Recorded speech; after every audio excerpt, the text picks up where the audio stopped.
Some people never get their deliverance because they're too concerned about their dignity. You won't get on your knees before God because you're worried about what somebody else will think when you walk down that aisle. Care more about what God thinks than what the person next to you thinks. Let Jesus do what he wants to do the way he wants to do it. Let Jesus do what he wants to do the way that he wants to do it. They brought this man to Jesus. So far, so good, right? All right, we're off to a good start.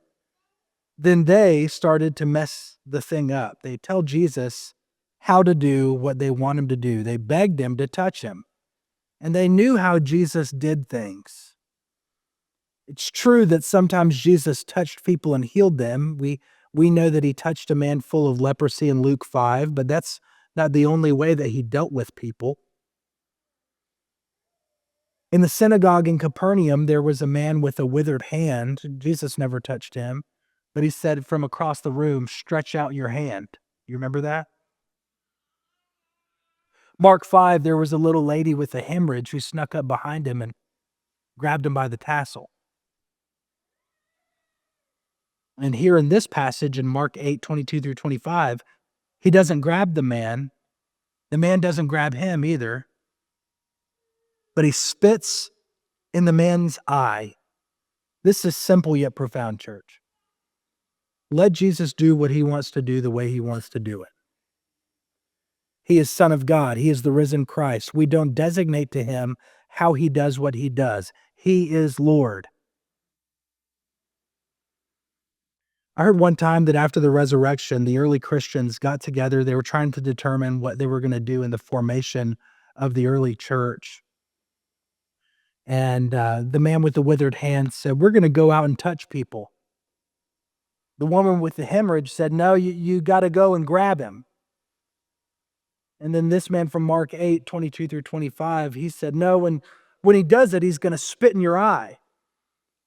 And then the paralyzed man by the pool said, "No, you don't know anything. This is how he does it." And before they left, they had created 3 or 4 different Christian denominations.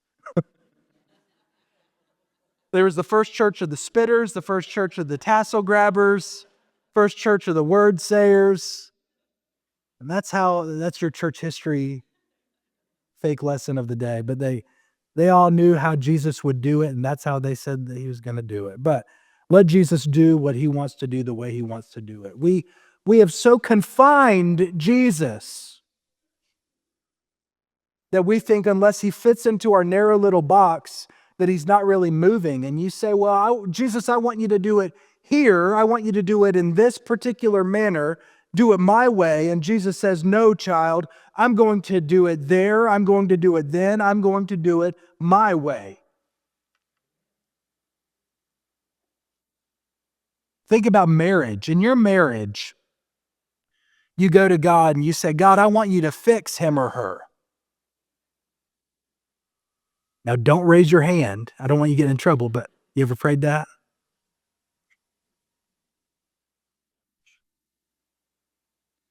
God says, "No, I'm going to let you learn patience." Any married people ever learned about patience? Think about an addict. I want to be free from this, and I want to be free from it right now. And Jesus is saying to people who struggle with some sort of an addiction, "No, if I let you free from all this at once, you would run away from me. I'm going to keep you dependent on me for a little while."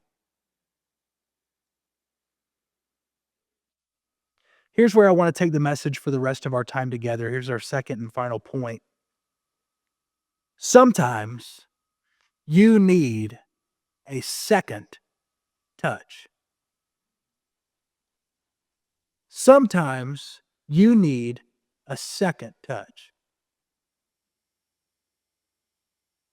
Jesus spits in the man's eye, and this is the only time Jesus asks, "Hey, did that miracle work?"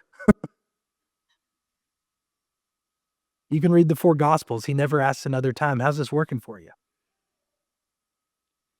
The end of verse 23 on through verse 25, "Do you see anything?" And he looked up and said, "I see people, but they look like trees walking."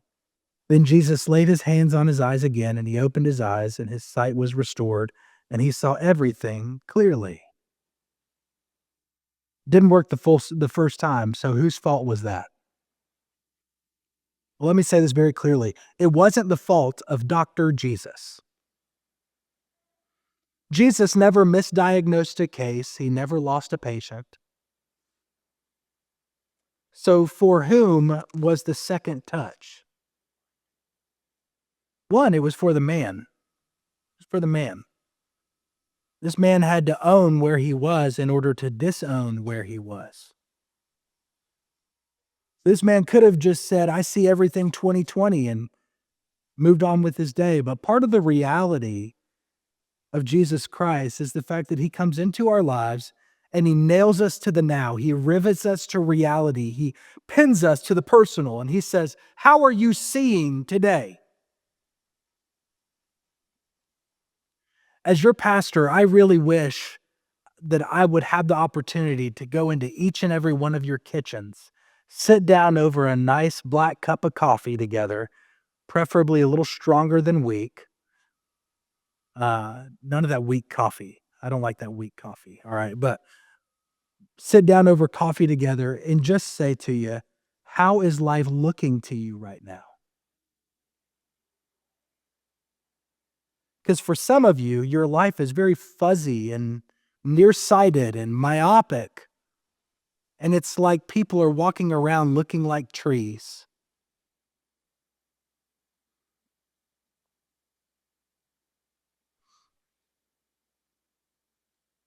Jesus says, I want you to own how things really look.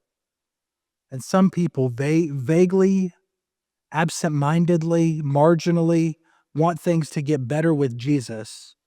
However, you have to own how things are before he can touch you again. We've got to be riveted to reality. I'm 41 years old. I've been preaching since I was 17. That's 24 years of preaching, nearly a quarter century. And I've learned this over that period of time. Some people never get their deliverance because they're too concerned about their dignity. I'm going to say that again. I think that's a profound statement. Some people never get their deliverance because they're too concerned about their dignity. You won't get on your knees before God because you're worried about what somebody else will think when you walk down that aisle. Care more about what God thinks than what the person next to you thinks.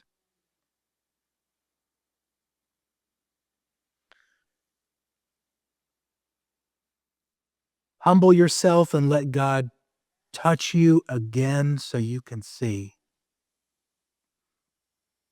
So, for whom was that second touch? It was for the man. It was also for the 12 disciples and for you and for me. Our gospels are not haphazard in the way one thing happens after another. No, not at all. And immediately before this, the 12 got into a boat with Jesus to cross the sea. And once they're out to sea, someone notices that there's one loaf of bread. And incidentally, you can't talk about Jesus behind his back because he knows everything. They never quite learned that, the disciples. But Jesus perceived what they were saying, and he said, well, not long ago, there were 5,000 men, not counting the women and children. And how many loaves did it take to feed them? 5. And after that, when there were 4,000 men plus the women and children, how many loaves did it take to feed them? 7. It's one of those duh moments. Duh. If Jesus can feed 5,000 with 5 loaves, 4,000 with 7 loaves, he's thinking you're worried about being in the boat with me with 1 loaf of bread? They saw enough to follow him, but not enough to trust him.